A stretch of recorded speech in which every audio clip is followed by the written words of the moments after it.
بسم اللہ الرحمن الرحیم۔ السلام علیکم۔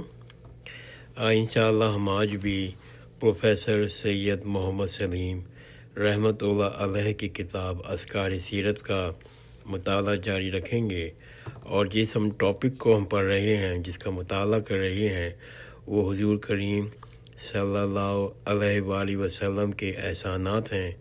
اس میں پہلے ہم نے خلیفۃ اللہ کا مطالعہ کیا تھا، پھر دوسرا پوائنٹ انسانی عظمت کا ہم نے مطالعہ کیا تھا، اور تیسرا جو احسان ہے حضور کریم صلی اللہ علیہ وآلہ وسلم کا، کہ عورت کا وقار، اور اس کا مطالعہ انشاءاللہ ہم آج کریں گے۔ بسم اللہ الرحمن الرحیم، اور ٹاپک ہے عورت کا وقار۔ اسلام سے قبل عورت انتہائی پستی میں تھی، نہ اس کی کوئی حیثیت تھی، نہ کسی شے کی مالک بن سکتی تھی۔ ہندوستان میں شوہر کے مرنے کے بعد عورت کی زندگی اس قدر اجیرن ہو جاتی تھی، وہ اس لیے شوہر کے ساتھ ہی جل مرنا پسند کرتی تھی۔ مسیحی دنیا میں بھی عورت کا حال خراب تھا۔ 325 عیسوی میں نقیہ ترکی میں پادریوں کی ایک عظیم الشان کونسل منعقد ہوئی تھی، جس میں فیصلہ کیا گیا کہ عورت انسان نہیں ہے، یہ فطرت کی داغدار ہے۔ ایران میں عورت کی حالت اور بھی ابتر تھی، وہاں محرمات بھی شہوانی تعدی سے محفوظ نہیں تھیں۔ عورت لذت اندوزی کی کھلونا تھی۔ شہنشاہ دارالاول اپنی باپ بہن کا بیٹا بھی اور نواسہ بھی تھا۔ مانی کے مذہب نے تو زر، زمین اور زن کی مشترکہ مملکت قرار دے دیا، جس کے نتیجے میں جتنے جنرل تھے وہ سب ملکہ پورندخت کے شوہر بن گئے۔ اس وقت مذہبی حالت دنیا کا یہ حال تھا۔ نمبر 2، مسیحی دنیا نے عورت کو جداگانہ شخصیت تسلیم کرنے سے انکار کر دیا تھا۔ شادی سے قبل بھی وہ شوہر کی شخصیت کا جز ہوتی تھیں، اور شادی کے بعد وہ شوہر کی شخصیت کا ضمیمہ بن جاتی تھیں۔ شادی سے قبل وہ باپ کی شخصیت کا جز ہوتی تھیں، اور شادی کے بعد وہ شوہر کی شخصیت کا ضمیمہ بن جاتی تھیں۔ پہلے وہ مس جانسن ہوتی تھیں، بعد میں وہ مسز تھامسن کہلاتی تھیں۔ اسلام نے عورت کو مستقل بذات شخصیت کا مالک قرار دیا۔ شادی سے قبل بھی وہ عائشہ اور فاطمہ تھیں، اور شادی کے بعد بھی وہ عائشہ اور فاطمہ رہتی ہیں۔ مغربی تہذیب سے متاثر ہو کر آج کل بعض مسلمان عورتیں اپنے نام مغربی طریقے پہ لکھنا پسند کرتی ہیں۔ ان کم فہموں کو یہ خبر نہیں ہے، اس طریقے سے وہ اپنی مستقل حیثیت کا انکار کر رہی ہیں، اور شوہر کی شخصیت کا ضمیمہ بننا قبول کر رہی ہیں۔ نمبر 3، دنیا میں سب سے پہلے اسلام نے ترکے میں لڑکے کے ساتھ لڑکی کو بھی حصے دار بنایا۔ اب اگر مسیحی دنیا اور ہندو دنیا ہندو کوڈ 1956 عورتوں کو وراثت میں شریک کر رہی ہے، تو دراصل یہ اسلام کی صدائے بازگشت ہے۔ اسلام نے عورت کو ملکیت رکھنے کا بھی حق دیا ہے، جو اس صدی میں اہل مغرب کو ان کو عطا کر رہا ہے۔ نمبر 4، اسلام نے عورت کا درجہ معاشرے میں اخلاقی اور دینی اعتبار سے بلند کیا۔ عورتوں کو 3 حیثیتیں ہیں: ماں، بیوی اور لڑکی۔ اور ماں کے متعلق حضور کریم صلی اللہ علیہ وسلم نے فرمایا،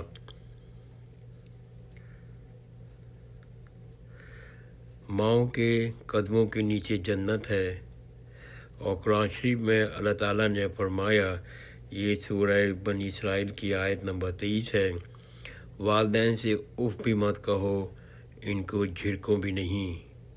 والدین سے اف بھی مت کہو، ان کو جھڑکو بھی نہیں۔ بیوی کے متعلق حضور کریم صلی اللہ علیہ وسلم کی حدیث ہے، حدیث ترمذی اور رقم 1165، جس کے اخلاق سب سے بہتر ہوں، وہ اپنی عورتوں پر سب سے زیادہ مہربان ہو، وہی ایمان میں بھی سب سے زیادہ کامل ہے۔ جس کے اخلاق سب سے بہتر ہوں، وہ اپنی عورتوں پر سب سے زیادہ مہربان ہو، وہی ایمان میں سب سے زیادہ کامل ہے۔ لڑکی کی پیدائش کو بھی آج بھی بعض اقوام برا سمجھتی ہے۔ لیکن اس سلسلے میں حضور کریم صلی اللہ علیہ وسلم نے فرمایا، حدیث ابو داؤد 5476 رقم، جس شخص کی 2 لڑکیاں پیدا ہوں وہ ان کی اچھی تربیت اور تعلیم کرے اور اچھی جگہ شادی کر دے تو وہ شخص جنت میں جائے گا۔ جس شخص کی 2 لڑکیاں پیدا ہوں وہ ان کی اچھی تعلیم و تربیت کرے پھر اچھی جگہ شادی کر دے تو وہ شخص جنت میں جائے گا۔ اس کے بعد سے ماں کی اطاعت و فرمانبرداری اور بیوی کے ساتھ حسن سلوک اسلامی معاشرے کا عام وتیرہ بن گیا۔ معاشرتی ادب۔ اسلام کی بنیادی عقیدہ توحید ہے۔ توحید ایک خدا کو ماننے کا حکم ہے۔ ایک خدا کے ماننے میں سب سے دوسرے خداؤں کا انکار مشتمل ہے۔ توحید کے بعد غلامی اور عدم مساوات کا خود بخود خاتمہ ہو جاتا ہے۔ اسلام بنیادی عقیدہ توحید ہے۔ توحید ایک خدا کو ماننے کا حکم ہے۔ ایک خدا کے ماننے میں دوسرے خداؤں کا انکار مشتمل ہے۔ توحید کے بعد غلامی اور عدم مساوات کا خود بخود خاتمہ ہو جاتا ہے۔ تاریخ نے حضرت عمر رضی اللہ تعالیٰ عنہ کا ایک جملہ اس سلسلے میں محفوظ کر لیا ہے۔ مصر کے گورنر اور فتح حضرت عمرو بن عاص کو انہوں نے لکھا تھا۔ یہ شبلی نعمانی کی کتاب الفاروق 5526 صفحہ، اس میں حضرت عمر رضی اللہ تعالیٰ عنہ کا وہ جملہ لکھا گیا ہے۔ انہوں نے لکھا فرمایا تھا، تم نے کب سے ان لوگوں کو اپنا غلام بنا لیا ہے؟ ان کی ماؤں نے تو ان کو آزاد جنا تھا۔ تم نے کب سے ان لوگوں کو اپنا غلام بنا لیا ہے؟ ان کی ماؤں نے تو ان کو آزاد جنا تھا۔ اہل یورپ کی آزادی کا منشور روسو کے اس جملے کو قرار دیتے ہیں۔ اہل یورپ آزادی کا منشور روسو کو اس جملے کو قرار دیتے ہیں، Man was free and he is everywhere in change. Those who think themselves master of others are indeed greater slaves than they. حالانکہ روسو 1712 اور 1781 سے ہزار ہا قبل حضرت عمر 1571 644 کا قول موجود ہے۔ بہت ممکن ہے روسو نے حضرت عمر کے جملے سے ہی اپنا مفہوم اخذ کیا ہو، اس لیے کہ وہ تعلیم کا خاص طور پر اسلام کی تاریخ سے بخوبی واقف تھا۔ بہرکیف تاریخ کی آزادی کا منشور حضرت عمر رضی اللہ تعالیٰ عنہ کا یہ قول ہے۔ نمبر 3، انسان کی غلامی انسانیت کے ماتھے پر کلنک کا ٹیکا ہے۔ انسان کی غلامی انسانیت کے ماتھے پر کلنک کا ٹیکا ہے۔ بعثت نبوی کے وقت ہر جگہ غلامی کا رواج تھا۔ یونان کے فلاسفر افلاطون اور ارسطو نے دلائل دے کے آزادی غلامی کو مستحکم کر دیا تھا۔ اسلام نے اس قبیح رسم کے خلاف آواز اٹھائی۔ اسلام کا طریقہ کار بڑا حکیمانہ تھا۔ سب سے اول آپ صلی اللہ علیہ وسلم نے معاشرے میں غلاموں کو درجہ قبول کیا اور ان کو بلند کیا۔ آپ صلی اللہ علیہ وسلم نے فرمایا، شبلی نعمانی فاروق جلد نمبر 2، تمہارے کچھ بھائی ہیں جنہیں اللہ تعالیٰ نے تمہارے ہاتھ میں دے رکھا ہے۔ اگر کسی ہاتھ میں اللہ نے اس کو بھائی کو دیا ہے تو اس کو چاہیے کہ وہ خود کھائے جو اسے کھلائے، وہ خود پہنے جو اسے پہنائے، اس کے ذمے اتنا کام نہ ڈالے کہ اس کی طاقت سے زیادہ ہو، اگر کام زیادہ ہو تو اس کی مدد کرے۔ یہ حدیث ابو داؤد میں بھی رپورٹ ہوئی ہے، 5558 اس کا نمبر ہے۔ تمہارے کچھ بھائی ہیں جنہیں اللہ تعالیٰ نے تمہارے ہاتھوں میں دے رکھا ہے۔ اگر کسی ہاتھ میں اللہ نے اس کو بھائی کو دیا ہے تو اس کو چاہیے کہ وہ جو خود کھائے اسے کھلائے، جو خود پہنے اسے پہنائے، اس کے ذمے اتنا کام نہ ڈالے کہ اس کی طاقت سے زیادہ ہو، اگر کام زیادہ ہو تو اس کی مدد کرے۔ اس حکم نے غلامی کی انقلاب ماہیت کی شکل بدل دی۔ اس حکم کے بعد یہ حال ہو گیا تھا، آقا و غلام میں تمیز کرنا مشکل ہو گیا تھا۔ اس حکم سے ساری نفرت اور حقارت جو غلاموں کے خلاف تھیں سب دور ہو گئیں۔ ایک قدیم الایام سے ایک معاشرتی ادارہ، سوشل انسٹیٹیوشن، جس سے ہزارہا نوعیت کے معاشی اور معاشرتی تعلقات اور روابط وابستہ تھے، اس لیے آپ نے قانوناً اس کو انسداد کرنے کے مقابلے میں رضا کرانہ آزاد کرنے کی ہر طرح سے توحید دی۔ ولد کے قانون کے تحت ایک نسل کے بعد ہی غلام آزاد ہو جاتا تھا، اسی لیے بتدریج غلامی کا بھی خاتمہ ہو گیا۔